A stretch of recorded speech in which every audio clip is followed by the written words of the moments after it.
சொல்லுடா. ஆமா, பக்கத்து வீட்டுல ஒரு கோழி சும்மா தான் இருந்துச்சு, யாருமே இல்ல. அதை போய் எடுத்து வெட்டி வாங்கிட்டு யாராச்சும் பார்த்தா என்னடா செய்ய? சாப்பிட்டா விட பார்த்தேன்னா பரலாட்டி என்ன. இது நாட்டுக்கோழியடா, எனக்கு வேற செய்ய தெரியாதே. சரி வா ட்ரை பண்ணலாம் ஏதாச்சும். சரி, இன்னைக்கும் நம்மளை இறக்கி விட்டாங்க. வாங்க, சின்ன சீரகம், பெருஞ்சீரகம், மிளகு, தேங்காய் எல்லாத்தையும் போட்டு அரைச்சிட்டு வந்துடும். அவாட்ட போய் பண்ணலாம் கொடுத்தோன்னா நம்மளை கழுவி விட்டு வேடிக்கை பார்த்துட்டு இருந்தா. எண்ணெய் ஊற்றி பட்டை, கிராம்பு, ஏலக்காய் அதெல்லாம் போட்டுக்கோங்க. இஞ்சி பூண்டு பேஸ்ட் போட்டு நல்லா வதக்கிக்கோங்க.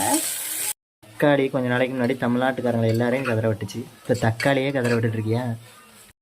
பக்கத்து வீட்டு கோழி நம்ம வீட்டுக்கு குக்கரில் வெந்துட்டுருக்கு. வீட்டுக்காரன் வரக்குள்ளே தின்னு முடிச்சிடணும், இல்லைன்னா வந்து தேடுவாங்க. நாட்டுக்கோழி மசாலா போட்டுக்கலாம். அரைச்சி வச்ச பேஸ்ட்டு எல்லாத்தையும் போட்டு மிக்ஸ் பண்ணியாச்சு. தேவையான அளவு உப்பு போட்டுக்கலாம். அப்புறம் எல்லாம் போட்டு குக்கர் மூடி வச்சுட்டு 3 விசில் அடித்ததுக்கப்புறம் இறக்கிடலாம். விசில் அடித்து முடிக்கிறதுக்குள்ள ஒரு சேலஞ்ச் கொஸ்டின் கேட்குறேன், சொல்கிறியா?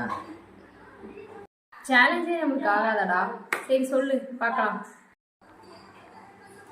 ஒரு பெரியவர் டீ கடை ஆரம்பிக்காரு. சரி, அது பெரியவர்கிட்ட போயிட்டு 4 பேருக்கு டீ போடணும்ட்டு சரி ஒரே இங்கிலீஷ் வேர்ல சொல்லணும். நீ என்ன சொல்லுவ? இந்த கொஸ்டின் ரொம்ப சேலஞ்சாக தான் இருக்கு. ஆன்சர் என்னன்னா 40